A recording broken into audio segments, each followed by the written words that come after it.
pleased today to be here in Wagga with the Wagga Regional Gallery has an exhibition of my work, and for an artist in Australia who works in textiles and especially in quilts, it's just the most amazing opportunity. It's so rare that you actually have a solo show for yourself in a gallery, and I'm over the moon delighted to see it all together. They've featured all my Middle Eastern work, so it's hanging like a story of my time in the Middle East. I've never seen it all together before, and there's some new work too, and that's really exciting.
When I arrived in Jerusalem, I had a pile of fabric, including some from a trip to Syria just beforehand, and I had been quilting for 4 months. And I started making some 9 patches with the idea that yes, they were cotton, but quilting patchwork comes from making do with what you've got. And I really believe that absolutely. So I started making 9 patches.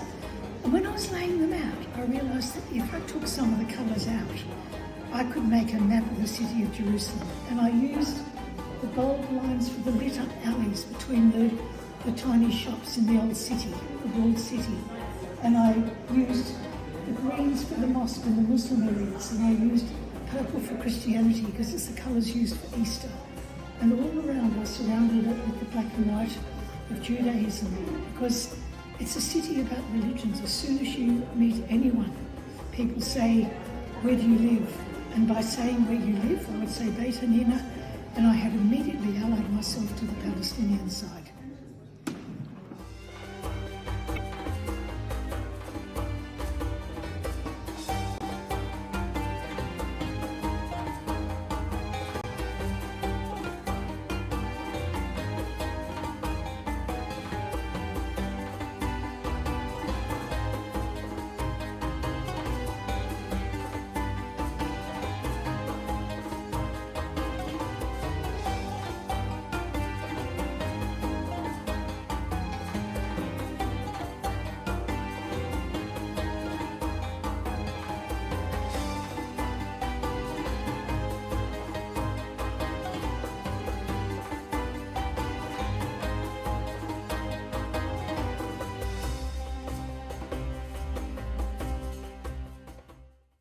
This quilt started a very, very long time ago.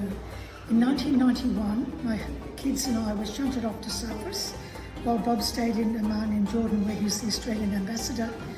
And after the war, we were allowed back.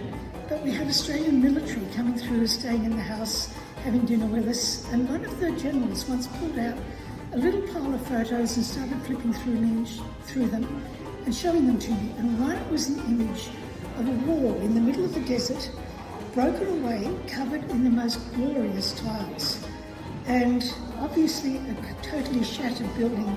In the background you could see behind the hills great walls of smoke coming up, as if the village may well have been on fire or bombed, and in the sky above them there was a whirl of birds. And I wasn't able to quilter then, but it stuck in my head so thoroughly that I have memorised it ever since. And when I started quilting, I made arabesque with the tiles down in the far end, and then I started making these tiles because I knew I was going to make this quilt.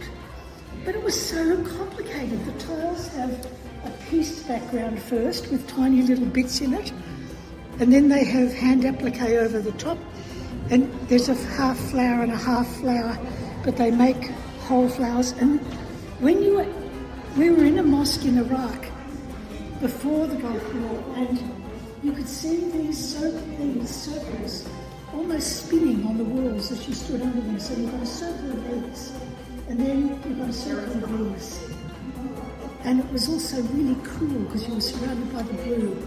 But I wanted to make this as something about the Gulf War. And when I started making it, my husband pointed out that we were one of the allies who were involved in this war.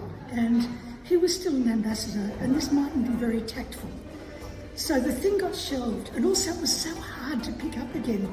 If you don't work on that for a year, you sort of forget where you're going and what you're doing. So it got shelved, and then picked up again, and then shelved, and then picked up again. And I finally finished it.